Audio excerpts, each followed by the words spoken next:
Good morning, everybody. Welcome to Pediatric Grand Rounds and the 39th Annual Roger Johnson Memorial Lectureship.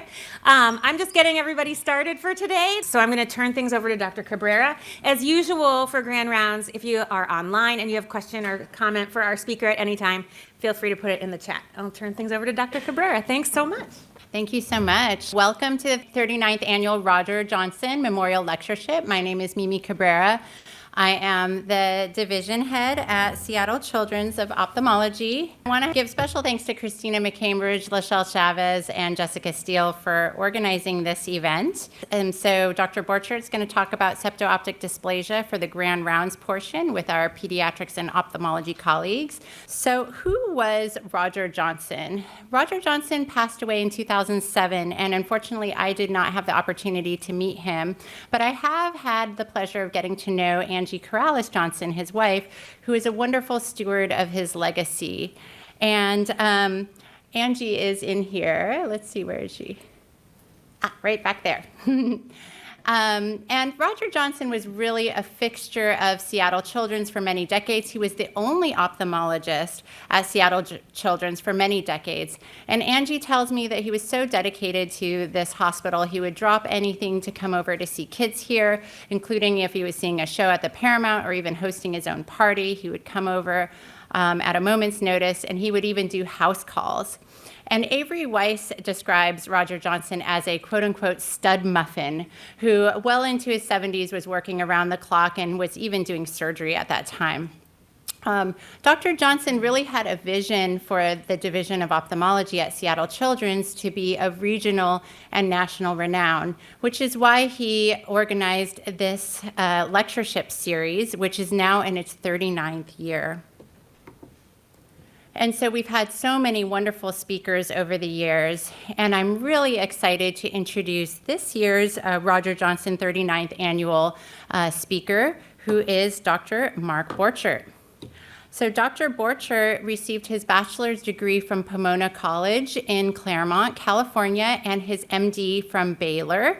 He then completed his ophthalmology residency at LA County and USC, and his fellowship in neuro-ophthalmology at Mass Eye. He then returned to California to join faculty at USC and CHLA, where he is associate professor of ophthalmology and neurology. And he served as the director of the Vision Center for CHLA and is now the director of the Eye Research and Eye Birth Defects Institutes at CHLA. He was also a founding leader of the International Consortium of Pediatric Neuro-Ophthalmologists. He's a highly respected teacher at the Keck School of Medicine at USC. So Dr. Borchert actually created and maintains the world's largest registry of children with optic nerve hypoplasia, and he has published over 20 peer-reviewed papers on the subject. He counsels families around the world at optic nerve hypoplasia seminars and webinars, and he's also a leader in cortical visual impairment research. So we are just so pleased to have him join us today from sunny Southern California. We hope he brought some of his weather up here to Seattle with him. Please join me in welcoming Dr. Mark Borchert. Thank you. It's actually truly a joy to be here, see some of my former colleagues and students, and it's been many years since I've been here. I certainly would not recognize the place. I also didn't know Roger Johnson, although he has an outsized legend that is really remarkable. I've been at one institution for 30-some years. I don't think I'm going to catch up to him. And it's really impressive. I mean, I guess he was really the face of pediatric ophthalmology for decades in the Pacific Northwest. And it was said that every child who had an eye disease at one point in an era saw him. It's pretty impressive. Anyway, it's a pleasure and an honor to be here. The only conflict I have is bias toward my own ideas, which I will unashamedly share with you. Okay, the work I'm going to talk about today is really a collaboration among many, many people over the years, some of whom are listed here, and I really couldn't have done any of this without them. So, we're talking today about optic nerve hypoplasia, and we're addressing the question of whether or not this constellation of problems that are associated with them is normally called septo-optic dysplasia or Morsier syndrome, whether that is really a syndrome or not. So what is optic nerve hypoplasia? It's an underdeveloped optic nerve. You can see this is a normal optic nerve on the left. Wow, that's interesting. And this is a small optic nerve on the right.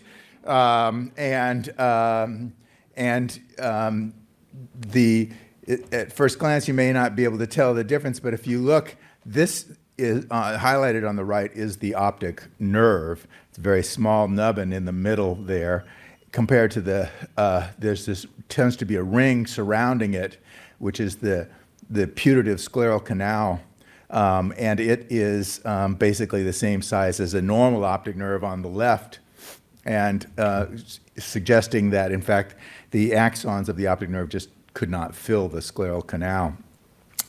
And if you look at in a cross-section of an optic nerve from a child who died with optic nerve hypoplasia, what you'll see is their axons are present throughout, and they're grouped in bundles surrounded by fibrovascular tissue as they are in the normal optic nerve, but they're very sparsely populated. They're not densely populated. What you also notice is that the axons are of various sizes, and the distribution of sizes is actually the normal size. The size of the axon reflects the size of the ganglion cells. The size of the ganglion cells indicates different visual functions that they transmit to the brain, and they all start out small. And some of them grow large and some of them stay small, depending upon what type of ganglion cell they serve.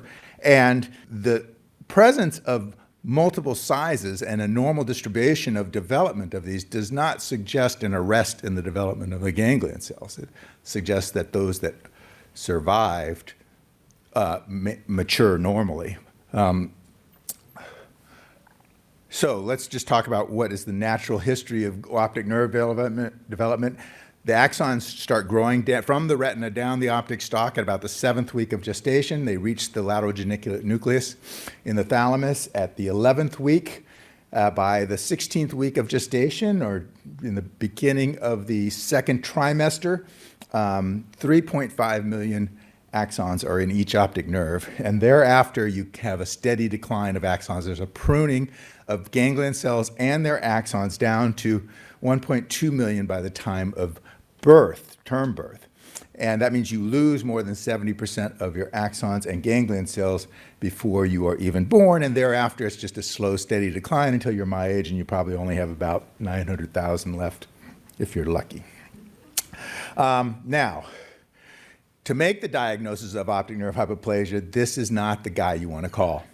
Okay, he's using an indirect ophthalmoscope, and everything is greatly minified, and he couldn't tell if that nerve was small.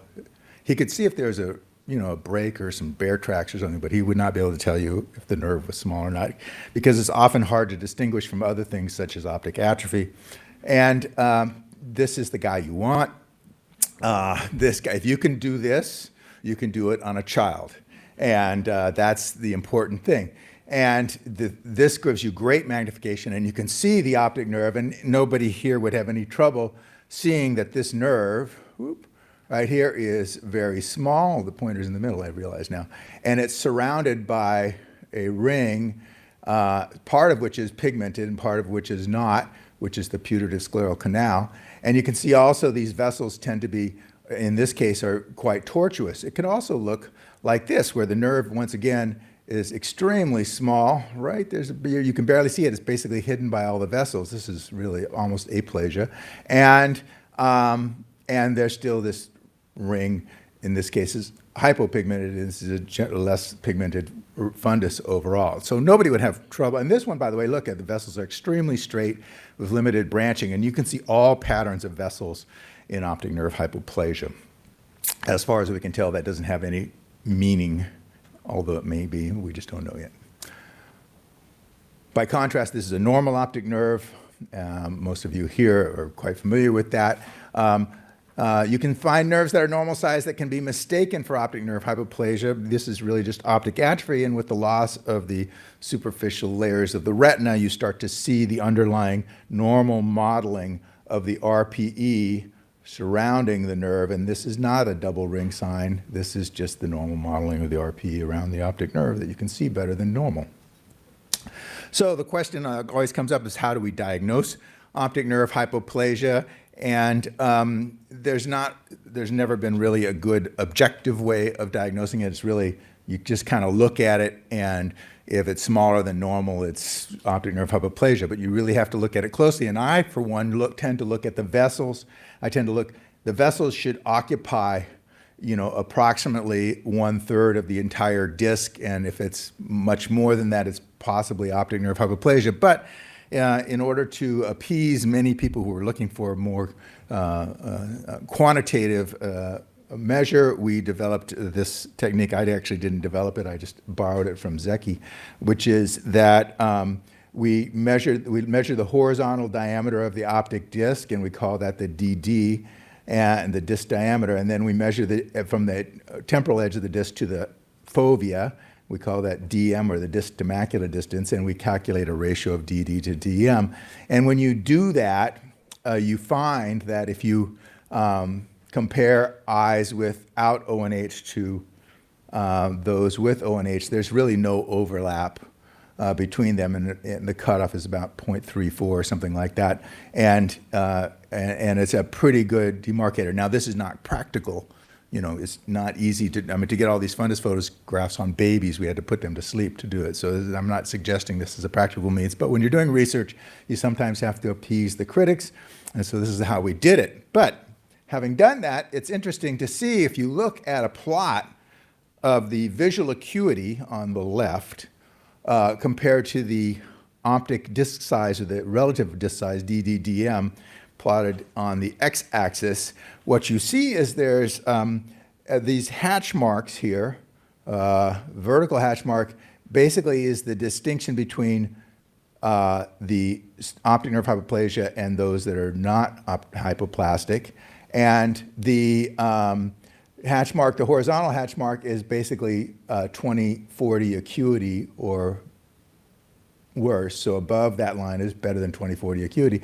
You see that all of the ones that are normal size optic nerves have better than all 20/40 acuity, except for a couple. These are all small, young children, by the way. These are 5-year-olds. So a few of them are a little less than that. And that there's this transition and a pretty good association with a row of 0.727 of visual acuity with the size of the optic nerve for those who have optic nerve hypoplasia. Some with optic nerve hypoplasia with relatively larger nerves do have good vision. Most of them don't. And then you also see these outliers here, down here, that are marked in gray. It turns out that these are kids who have superimposed cortical visual impairment. So you would expect their vision to be worse than expected based on the size of the optic nerve. And if you remove those, you can see the correlation goes way up, and it's not surprising. But this is, I wouldn't use this as a regular method because there's such great stratification here. I wouldn't use it as a method for predicting vision unless it was a really mild optic nerve hypoplasia. Okay, so then what I get all the time is patients refer to me because they have an MRI diagnosis of optic nerve hypoplasia. And so the child gets an MRI scan, somebody looks at it and says, oh, they're missing their septum pellucidum, or oh, the optic nerves are small, it's optic nerve hypoplasia, the radiologist calls it. And the question is, can you diagnose optic nerve hypoplasia on MRI scan? And so what we did was we took a whole bunch of kids who had their MRI scans, and we had a masked neuroradiologist actually measure the size of the optic nerve, the horizontal diameter of the optic nerve here, and this is in a mid-coronal cuts through the orbit. And we asked then, does the size of the optic nerve correlate with either the DDDM measurement or the presence or absence of optic nerve hypoplasia or the vision. And the answer was that, in fact, if you look at the cross-sectional diameter of the optic nerve on MRI scan, there's huge overlap between the normals and the ONH cases. Now, below about 1.7 millimeters, there's not much overlap anymore. But in fact, we didn't include in this series any kids with optic atrophy. If you look at kids with optic atrophy, who have optic atrophy early on in life, they drop way down in this range too. You cannot distinguish optic atrophy in a young that's acquired early in life from ONH on MRI scan, and you certainly can't distinguish no ONH from ONH on MRI scan. So MRI is a terrible way of making a diagnosis of optic nerve hypoplasia. Fortunately, we all get to preserve our jobs because of that, and pediatric neuro-ophthalmology will live another day. Okay, now, the problem with ONH and this so-called syndrome of septo-optic dysplasia is that ONH is not an isolated condition. It's almost always associated with brain problems. And so this is the sagittal section of the brain, and you can see there's main things. There's the corpus callosum here. Down here, there's the pituitary gland with the infundibulum. Here's the optic chiasm right here. Here's the third ventricle, which the hypothalamus straddles this on either side. Okay, and these are the main structures we're going to be looking at in optic nerve hypoplasia. And so if we look at an MRI scan, we can identify all these structures very easily, including the anterior pituitary gland and the posterior pituitary gland, which is a bright spot on the T1 weighted images. And you can see the infundibulum and the chiasm and all that stuff very easily here. Now, what do we see in optic nerve hypoplasia? What we see is all sorts of problems. So this one is hypoplasia of the corpus callosum. You can see the corpus callosum is very thin here. You can also see the posterior pituitary and infundibulum are absent in this case. In other cases, the corpus callosum may be moth-eaten, as it is here.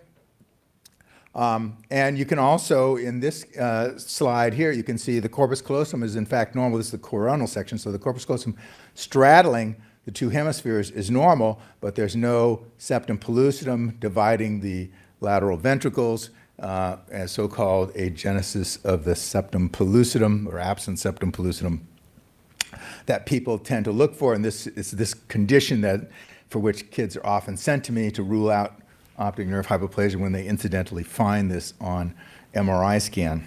We're going to talk about the value of that. Okay, so where does this notion of septo-optic dysplasia come from? It comes from this guy here, Georges Dumossier. Interesting guy. This is the only known photograph of him. I got this from a colleague, Avi Safram, who's a professor in Geneva. He got it from, he tracked down Dumossier's family, and this is the only picture his family had of him. Anyway, he was not an ophthalmologist, he was not a neurologist, he was not a neuropathologist, he was a psychiatrist. He wrote many papers that were really good in the field of psychiatry, but he was roped into doing neuropathology at the university when they lost their pathologist. Back then, neuropathology meant brain cutting. I don't know how many of you actually participated in brain cutting. When I was in medical school, we learned neuroanatomy still by doing brain cutting. They don't do that so much anymore because there aren't as many autopsies. But neuropathologists at that time would, if they had an interesting brain, they would put it in a bottle on their shelf, and keep it in their office.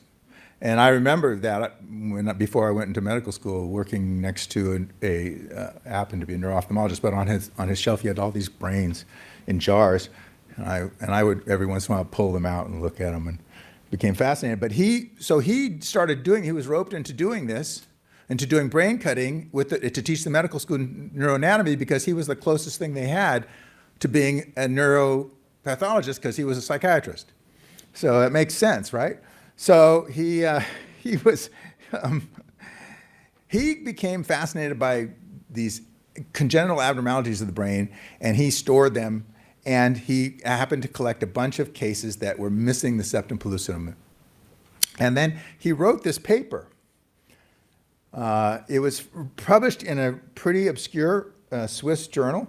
And in fact, it went out of press for a long time. It's now back under the same name, and I'm sure it's published the same way. But and it was basically a genesis of the septum pellucidum with malformation of the optic tract, septo-optic dysplasia.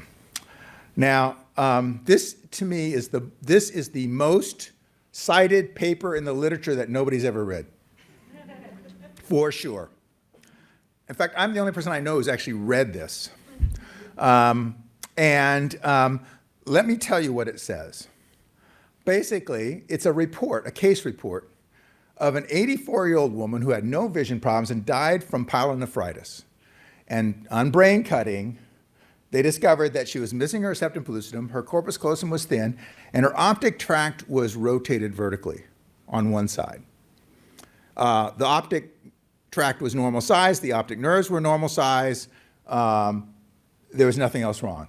And from that bit of work, he concluded that the function of the septum pellucidum was to hold the optic chiasm up. That was the conclusion of this paper. And from that, we get septo-optic dysplasia associated with optic nerve hypoplasia. I've read everything he's ever written. Believe me, that's onerous when I don't speak French. And he, as far as I can tell, never saw a case of optic nerve hypoplasia. So anyway, along comes 20 years later almost, 14 years later, these two guys, 20 years later, these two guys, Joel Glazer on the right and Bill Hoyt on the left, two of the fathers of neuro-ophthalmology, and they made a seminal observation. And that observation was that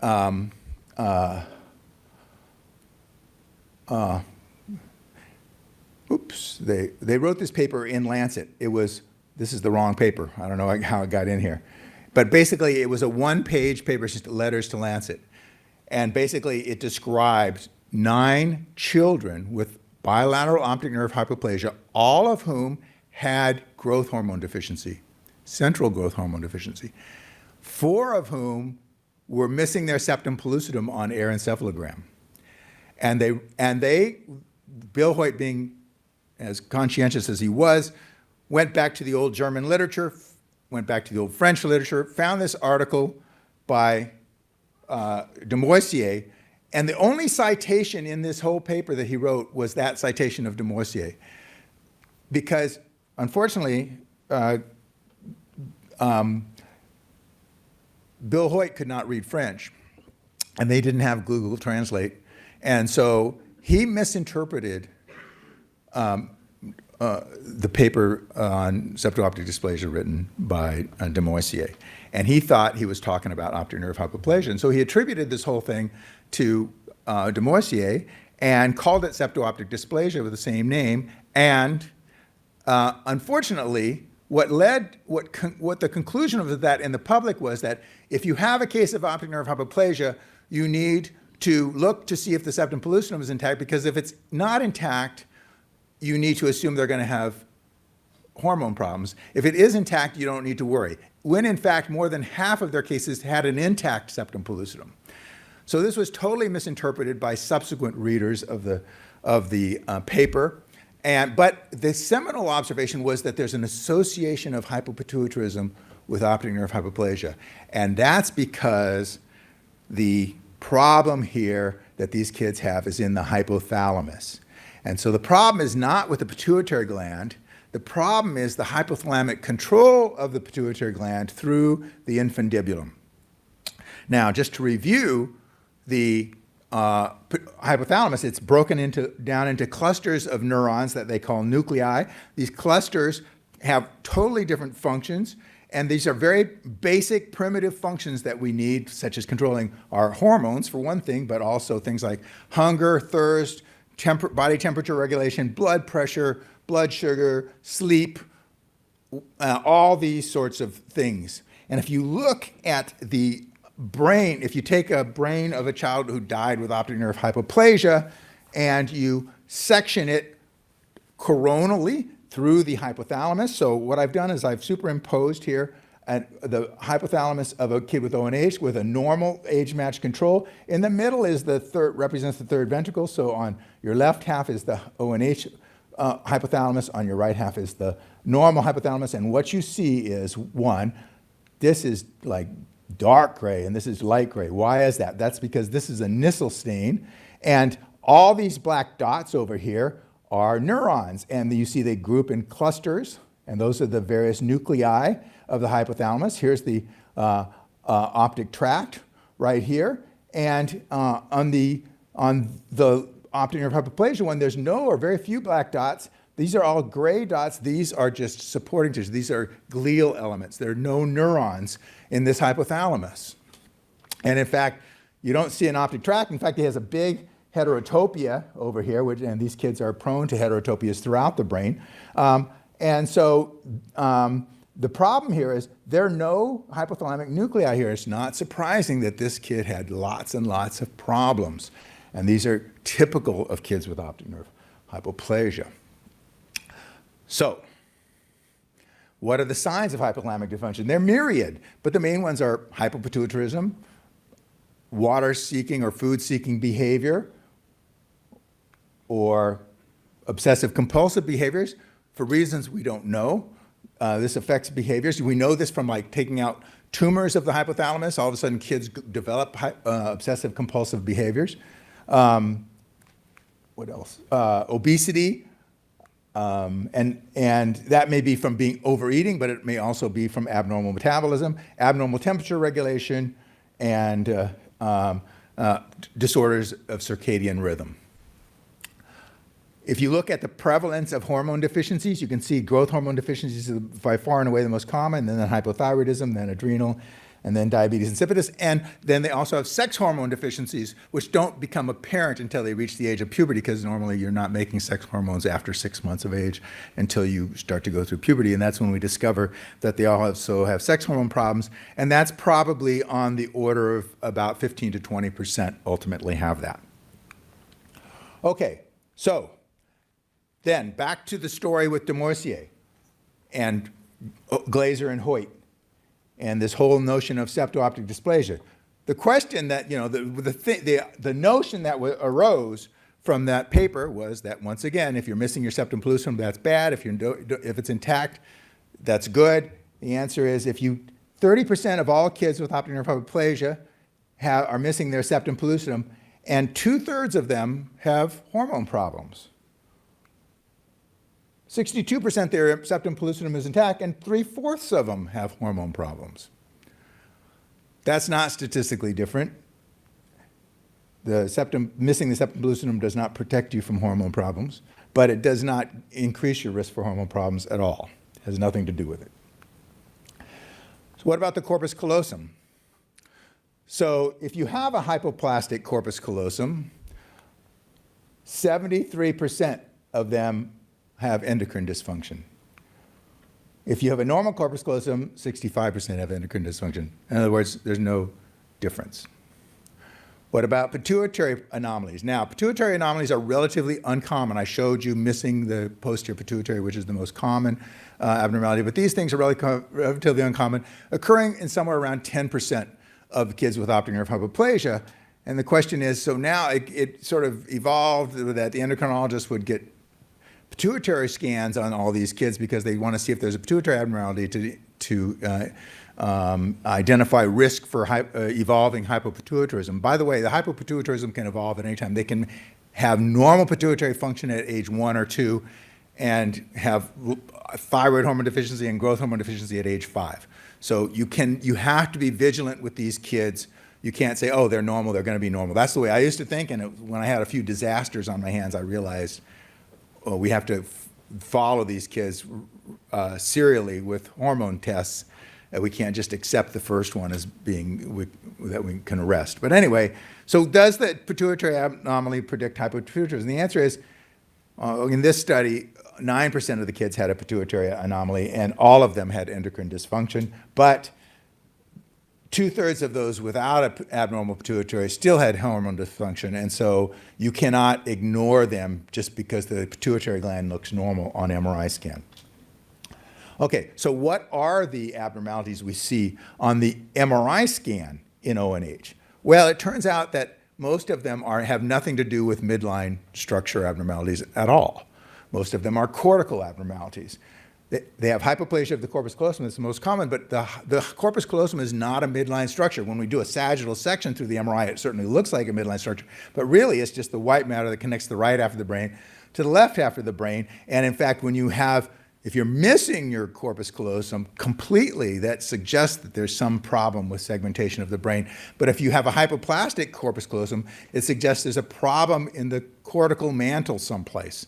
So in fact, it's not a midline structure, and 51% of kids have hypoplasia of the corpus callosum. A third of them have the missing septum pellucidum.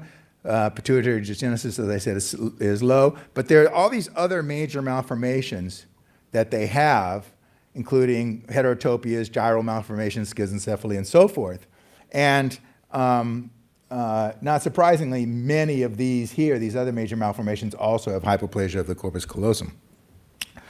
So, if we plot all these things on a Venn diagram, and we plot these associations of, quote, septo-optic dysplasia, and we include, pituitary dysfunction, missing septum pellucidum, corpus callosum, major malformations, pituitary malformations, and these are all just kids who have ONH, you can see it's a scatter plot.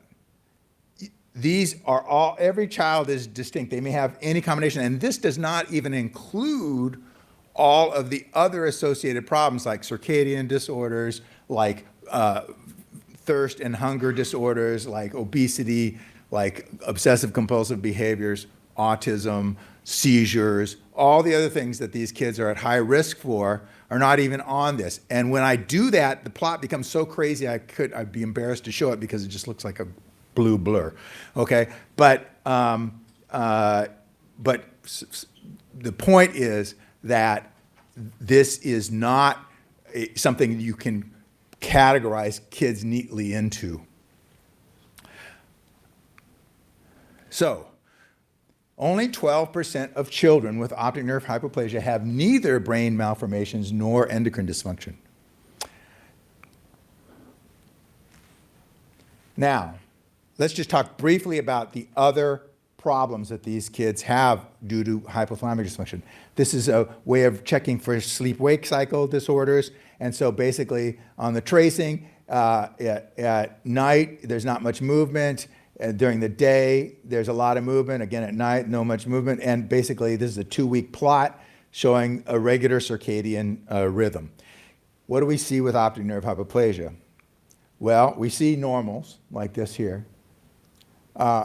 Then we see this mess, which is where the kids will be awake most of the day and sleep intermittently throughout. Their sleep periods are very sparse and scattered. We can see this one down here, which is called non-24-hour sleep-wake cycle disorder, which is where every day you wake up earlier and go to sleep earlier because you cannot reset your clock with the rising of the sun. And then there's this one over here, which is a true nightmare for a parent because the kid sleeps for 15 minutes to an hour at a time and is awake for the same amount of time. And these are pretty common. In fact, 30% of kids have one of those abnormal 3 sleep rest cycle, rest-wake cycle dysfunctions. And these are extremely disruptive to the family, and they correlate with worse vision, worse pituitary function, and severe developmental delay. And it's always a chicken or egg question. Is the developmental delay caused by the fact you don't sleep, or is this an epiphenomenon? Okay, So let's go back to the MRI findings. So we talked about how the MRI findings are not predictive of hormone problems. Are they predictive of the other problems, such as developmental delay? And I already showed you that about 80% of kids have developmental delay, and this is cognitive delay. I'm not talking about other forms of delay, including speech and motor delay. We're just talking about cognitive impairment. So all these kids had neuropsychiatric batteries done to define their delay, which I won't go into. But bottom line is, if you're missing septum pellucidum, you 72% risk of delay versus 73% if you're not. So, you know, that doesn't mean anything. Corpus callosum, on the other hand, is significant. If you have a hypoplastic corpus callosum, you have a 96% chance of having cognitive impairment versus 58% without. That should not be surprising, since the corpus callosum is not a midline structure. If your two hemispheres cannot communicate with one another, you're going to have problems. Other major malformations, all these other things, cortical heterotopias and seizures, causing seizures, which is usually what they do, or gyral malformations, or polymicrogyria, all these sorts of things, not surprisingly, all result in developmental delay. So the MRI is important for predicting developmental delay, not important for predicting endocrine problems. Now, the next question is, do the endocrine problems predict developmental delay? Are the endocrine problems causing developmental delay? And so if you have any endocrine dysfunction, you have a 73% chance of being developmental delay without, versus 60% without hormone problems. That is statistically significant. But when you break it down and you look at it based on individual hormones, it all goes away except for hypothyroidism. Hypothyroidism is driving the developmental delay in approximately 1/3 of all children. Almost all the kids with hypothyroidism are cognitively impaired. Now, that should not be surprising. We've known for years that congenital hypothyroidism causes developmental delay, and that's why we do newborn screening for hypothyroidism. The problem is the newborn screening for hypothyroidism in most places is a test for TSH level. If the TSH level is high, that's secreted by the pituitary gland, the TSH level is high, that suggests that you're not making your thyroid gland is not making thyroid hormone. The problem in these kids is this is not primary hypothyroidism, this is central hypothyroidism. So their TSH is low. And so they're not picked up on the newborn screening. These kids on average with hypothyroidism due to optic nerve hypoplasia are not picked up till 16 months of age. That is way, way, way too late to prevent cognitive impairment. So, in conclusion, optic nerve hypoplasia is not a syndrome. OSOD is not a syndrome. This is a spectrum disorder. You've got a huge range of abnormalities that can be associated with it, most of them due to hypothalamic dysfunction. And the range of severity and the outcomes are all over the place. The developmental characteristics are unique to each child. And I would plead with you to stop calling it septo-optic dysplasia, and certainly do not call it de Morsier syndrome, because de Morsier, like I say, never saw a case of optic nerve hypoplasia. Okay, so these are the people who have funded this work, and I thank you very much for your patience.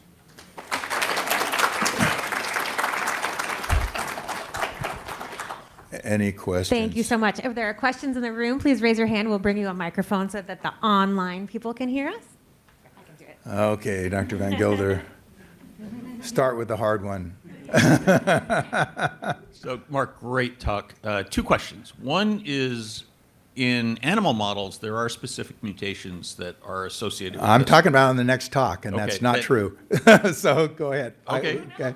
Yeah. So maybe I'll wait till next talk. Okay. You're going to talk about Math5 and I'm not. I'm going to talk about in general stuff. Okay. So go ahead. So there is, you can create a mouse model of optic nerve hypoplasia with certain developmental Right. transcription factors like Math5. And the first question is, to what extent is there overlap in what you see clinically with zero? Is the answer? That's the Okay. answer. That's the problem with it. Got it. The second question is with respect to the circadian rhythm abnormalities that you see in these kids. I would guess predicting that is a little difficult, especially given that Venn diagram that you showed where you can't just look at a kid and say, I know you have this, this, and this. The fibers that drive circadian entrainment, right, are the melanopsin ganglion cells specifically and exclusively. Right. Those also project to the pretectum and drive pupillary light response. Right. Have you done quantitative pupillometry on these kids? Because that might be very predictive of whether they have circadian abnormalities. Right, and I have wanted to do that and have not done that, and that's a great question. Just not been able to pursue that. Yeah, it's on the little. It's hard to do the pupillometry on these little kids with their nystagmus and their all their developmental abnormalities. It's hard to do, but I think it can be done. I don't sedate these kids anymore, except when they're going under anesthesia. All the sedated stuff we did when we were doing VEPs and ERGs and all that stuff on these kids was done with just chlorohydrate, which preserved pupillary function pretty well and that sort of thing. And so I wish I had done that back then when in the era when we had chlorohydrate available to us, but no, never did. And I think I would predict that would be predictive. I would agree with you. Yeah, it might be, the ultimate sort of optic nerve functional test, because obviously Right. neuro-op, that is Right, the right. functional test, and you do it Right, quantitatively. right. Yeah, that's a great question. Any other questions?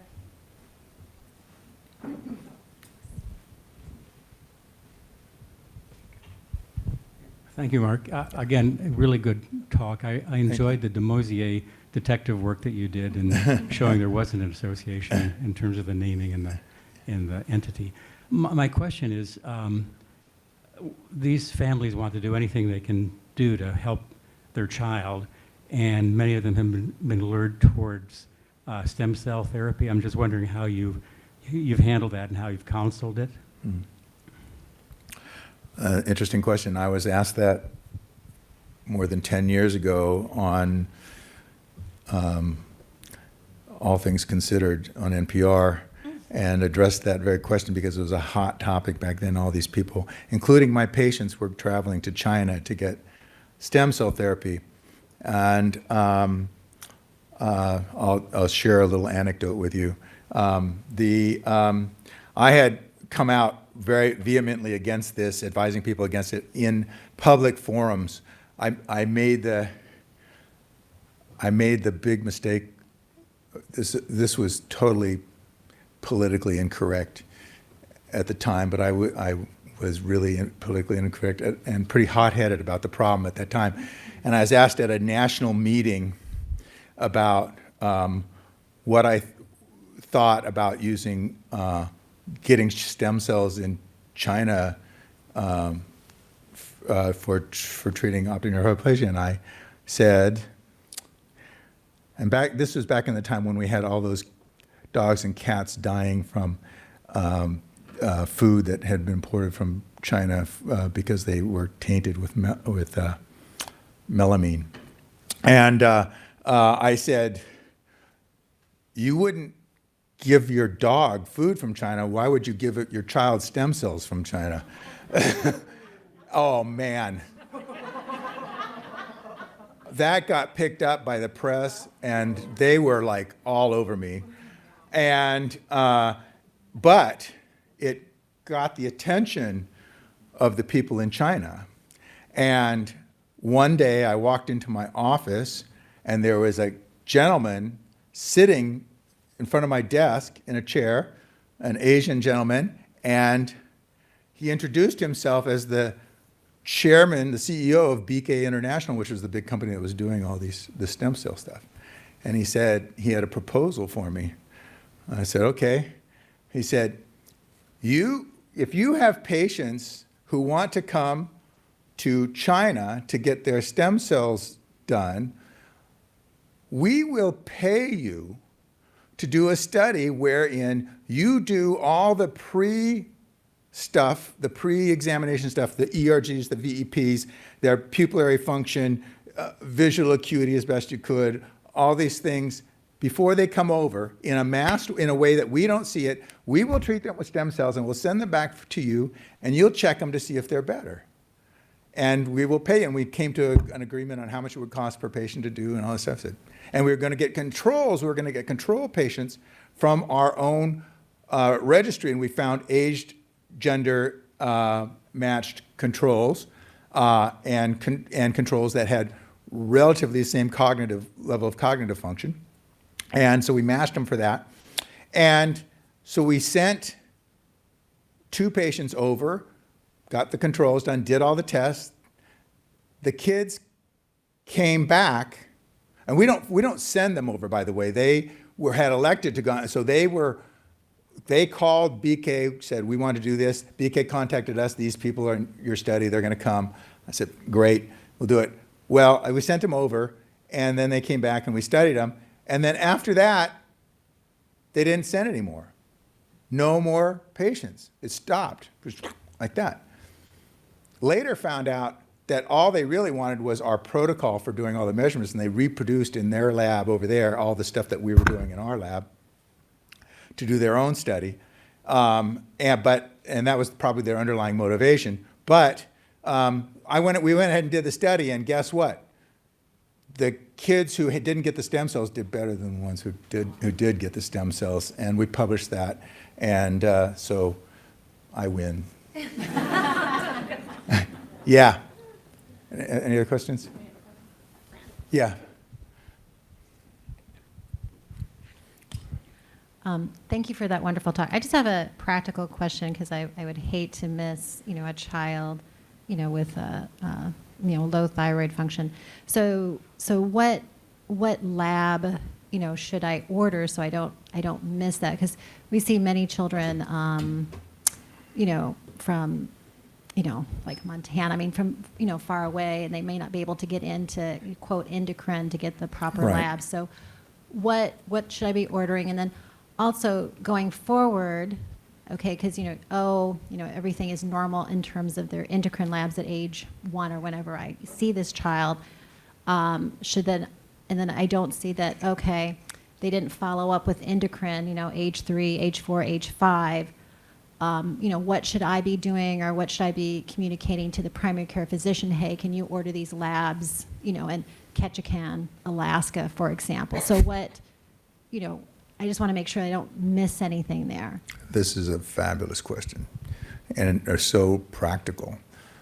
Okay, so even in Los Angeles, we have issues with getting endocrine evaluations. I do not wait for them to see the endocrinologist before getting the labs. The endocrinologists are really appreciative because when the kid gets to them, they already have the labs in hand. They can counsel them immediately. So I get the appropriate labs. So what are the appropriate initial battery of labs you should get? You should get growth hormone surrogates. Don't measure growth hormone because it's only produced for for 30, 40 minutes a day, usually wee morning hours, so don't even waste your time with that. Just get a growth hormone surrogate, either IGF-1 or IGF-BP3, and that will give you a hint as to whether there's a problem. If their growth is slow, if they're small, then they probably have growth hormone deficiency. So you just report that to the endocrinologist and they'll get in faster. Even though growth hormone is the most common hormone problem they have, it is not the most devastating. As I told you, it's the thyroid, and the other one that's really devastating is the cortisol. These kids are prone to sudden death. This has been well reported, and it's due to the fact that they have occult adrenal insufficiency. So they're not making cortisol. And so the 2 most important hormones to check are cortisol and thyroid. For cortisol, it's best to get a fasting AM cortisol because that's when it should be high. So if it's less than 10 and it's truly a fasting AM, and I always get a simultaneous glucose because if that glucose is over 100, I know they're not really fasting. But if it's low, if they got a glucose of like 70 and their cortisol is still below 10, that's as good as a cortisol stimulation test because That's what we do, like with the glucagon stimulation test. We give them glucagon, drop their glucose down, and their cortisol goes way up. And it's the same thing. If they're just naturally low and their cortisol is also not up, that's a stim test, and they failed, and they need to be on cortisol. And that's a phone call to the endocrinologist now. I repeat the cortisol annually until age 5. The latest I've seen it develop is age 6. I actually do it longer than that, but the current recommendations are once a year until age 5. Thyroid, the only way to do the thyroid is really with a free T4, and the free T4 should be done by dialysis technique. And I recommend it as soon as you see the patient, the day you see the patient, and then if they're less than 3, when they're still in that age where myelinization is developing and it's dependent on cortisol, on thyroid hormone, I check them every 6 months until they're 3 years of age. Once the brain is fully myelinated, the risk of low cortisol is much less. Low thyroid is much less. And so I go down to once a year, again until they're 5. Follow them at least annually till they're 5 for both cortisol and thyroid, and less than 3 semi-annually for thyroid. You have to do a free T4 by dialysis. And that's pretty much it. Yeah. Oh. Go ahead. So I was just wondering, because often, we'll see the children because, quote, of roving eye movements. Now, in terms of like when you showed the study, optic nerve head size, like, is it the smaller optic nerve head size will see the roving eye movements sooner? Like, did you it's see the anything vision. like that in the? It's their yeah. vision. It's really what their vision is, and that sort of depends where the ganglion cells are missing in the retina. And so we do occasionally see people who just have primarily missing the papillomacular bundle, and they have pretty good peripheral vision, but their central vision is bad, and they'll have it. But we have others where their central vision is pretty good, as you saw in that picture for the MRI thing, and they may not have nystagmus at all, and so that's really, I think, is all central acuity is what drives it, and that can't really be predicted just by optic nerve size. Right. And then, because I look at a lot of optic nerves, so God in bless terms you. of God bless me. In terms of the children that had an intrauterine stroke, often you'll see that they have other clues that this happened, but then I will see optic atrophy, and it's just a small optic nerve. But again, in those cases, I generally don't see the tortuosity of the blood vessels like I Right. do in optic nerve hypoplasia. Have you ever had that situation? Okay, it is a small optic nerve. Should I still do the workup for the hormone levels? Like how far should I take it, given that I know that there was this intrauterine insult? Right. So I just want to cover myself. you're right.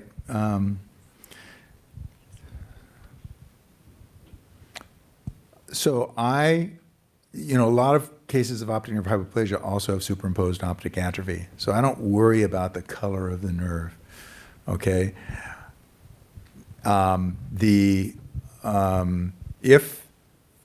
If I believe that it's optic nerve hypoplasia, I do the workup. And there are plenty of kids who I have seen with other brain abnormalities, including what looks like an intrauterine stroke. It's always a question sometimes. You see a schizencephalic cleft, and sometimes it's red. It's hard to see, and sometimes it's red as an intrauterine stroke, and it may not be at all. So I don't go too much on that. I just go ahead and get the blood test anyway until I'm confident one way or another. Yeah. Mark, do you change your investigation if it's unilateral or bilateral? Great question. The answer is no. I didn't show those slides today, but in fact, the risk for virtually everything that I listed there, all the hypothalamic problems, the developmental problems, seizures, brain abnormalities, hypopituitarism, the risk is in unilaterals is about half what it is in bilaterals. Isn't that interesting? But it's still a significant risk. So even though the risk is lower, for sure, it is still a significant risk, and you don't want to miss it.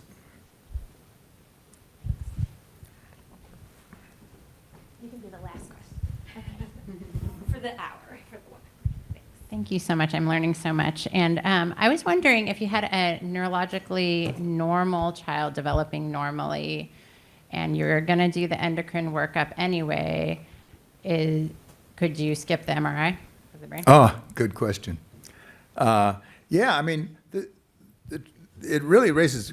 I mean, I get the MRI on all of them because I'm doing research on this and I'm collecting them prospectively and all this sort of stuff. But over the years, I mean, that had been the recommended thing. You always get an MRI. Of course, back in the old days, is because you wanted to see if the septum pellucidum was intact. But the reality is, I'm not sure there's much benefit of the MRI other than possibly predicting developmental. I'll tell them if their development is fine. I'm not sure there's any benefit in an MRI scan, really, from just from practical considerations.